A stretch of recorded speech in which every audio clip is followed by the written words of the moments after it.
Hi there. Welcome to Pharmacovigilance Training Module 6, that is, Aggregate Reporting. In addition to submission of individual case safety reports, marketing authorization holders are obliged to submit the periodic reports to health authorities as per individual country regulations throughout the life cycle of the medicinal product. By the end of this module, you would know the different types of aggregate reports, important terminology for aggregate reports, details of the reports, and timelines for development safety update report, periodic benefit risk evaluation report or periodic safety update report, periodic adverse drug experience report, addendum to clinical overviews, structure of PSUR, and references. Types of aggregate reports. Aggregate report is a periodic review of safety information from all the available sources, which includes safety data analysis, that is, evaluation of signals, risk benefit analysis, and conclusion of the safety profile. Based on the product life cycle status, marketing authorization holder needs to prepare the different types of periodic reports. These are pre approval aggregate safety reports and post approval aggregate safety reports. Pre-approval aggregate reports are required to be prepared for the products during their clinical development phase. The report is called Development Safety Update Report. DSURs are required to submit annually to US FDA for the active investigational new drugs and to European Medicines Agency for the products with ongoing clinical trials. Post-approval aggregate reports cover the cumulative safety information of the products, which are authorized to supply into the global markets. These reports cover the safety data from various sources like non-clinical studies, interventional and non-interventional clinical studies, scientific literature, and spontaneous reports.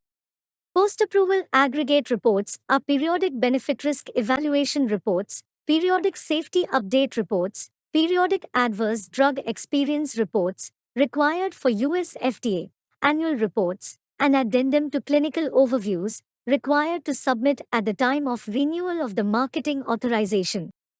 These are the main terms you should know before looking into the details of different periodic reports. Development International Birth Date is the date of first approval for conducting an interventional clinical trial in any country.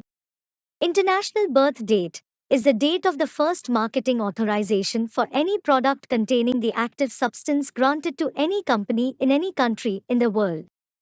Data Log Point, the date designated as the cutoff date for data to be included in a periodic report.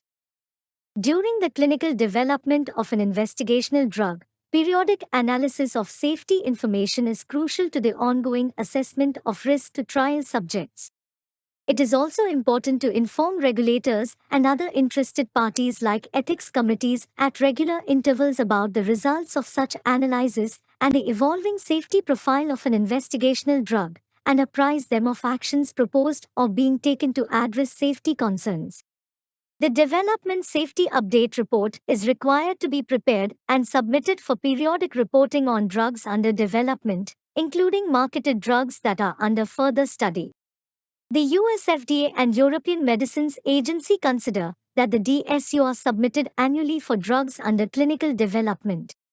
The main objective of the DSUR is to present a comprehensive, thoughtful annual review and evaluation of pertinent safety information collected during the reporting period related to a drug under investigation, whether it is marketed or not. By examining whether the information obtained by the sponsor during the reporting period is in accord with previous knowledge of the investigational drug's safety. Describing new safety issues that could have an impact on the protection of clinical trial subjects. Summarizing the current understanding and management of identified and potential risks. Providing an update on the status of the clinical investigation or development program and study results. Periodic Benefit Risk Evaluation Report is the ICH terminology and PSUR is the GVP terminology by EMA. Periodic Safety Update Reports are pharmacovigilance documents intended to provide an evaluation of the risk-benefit balance of a medicinal product for submission by marketing authorization holders at defined time points during the post-authorization phase. Each marketing authorization holder shall be responsible for submitting PSURs for its own products and should submit PSURs to the European Medicines Agency and other regulators as required. PSURs covering intervals up to 12 months should be submitted within 70 calendar days of data lock point. PSURs covering intervals more than 12 months should be submitted within 90 calendar days of data lock point. The main objective of a PSUR is to present a comprehensive, concise, and critical analysis of the risk-benefit balance of the medicinal product considering new or emerging information in the context of cumulative information on risks and benefits. PADR Periodic Adverse Drug Experience Report is a US FDA requirement for new drug applications and abbreviated new drug applications. By the definition, PADR is a part of post-approval cumulative safety reports which need to be submitted to the United States Food and Drug Administration. The main purpose of a PADR is to update and evaluate a medicine's global data and provide information about drug safety. It provides a brief summary of changing post-approval information of a drug along with the benefit-risk profile evaluation. For the initial 3 years, the company needs to submit the report quarterly within 30 days of the quarter and, thereafter, annually upon obtaining approval from the FDA. Annual PADR reports to be submitted within 60 days of the anniversary date of approval. PADR is accepted in electronic format with descriptive information.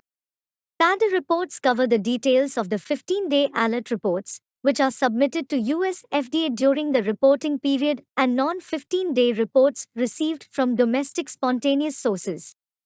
Addendum to clinical overviews are aggregate safety reports, which are required to submit to regulatory authorities at the time of renewal of the marketing authorization of a medicinal product.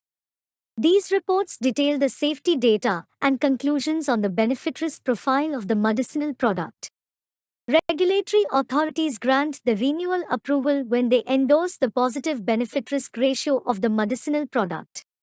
The structure of the ACO is similar to the periodic benefit-risk evaluation report. The periodic safety update report details the cumulative safety data, whereas the ACO details the safety data since the last renewal or approval date. Let's look into the structure of periodic safety update report. PSUR contains the 20 main sections. Executive summary gives the overview of the information covering the summary of the entire report.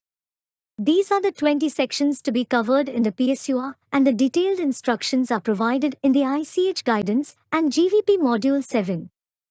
The PSUR must include a list of the adverse reactions known to the company, an estimate of the number of humans exposed to the medicine, an overall safety evaluation of the medicine, proposals for new safety measures, if relevant, an overall evaluation of the benefits, and a scientific evaluation of the benefit-risk ratio of the medicinal product, based on the data primarily from clinical trials, the scientific literature, and reports of side effects.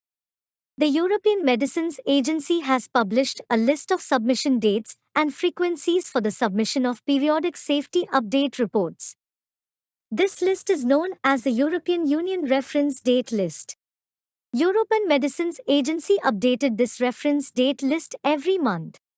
Upon submission of the periodic safety update report, European Medicines Agency assess the report and provide the assessment report with recommendations for action based on the evaluation. Marketing authorization holders should follow the recommendations and implement the actions proposed by EMA appropriately. These are the references where you can find detailed guidance on periodic reports, including the structure and various sections of the reports. With this, I would end the session. Best wishes for the next modules. Thank you.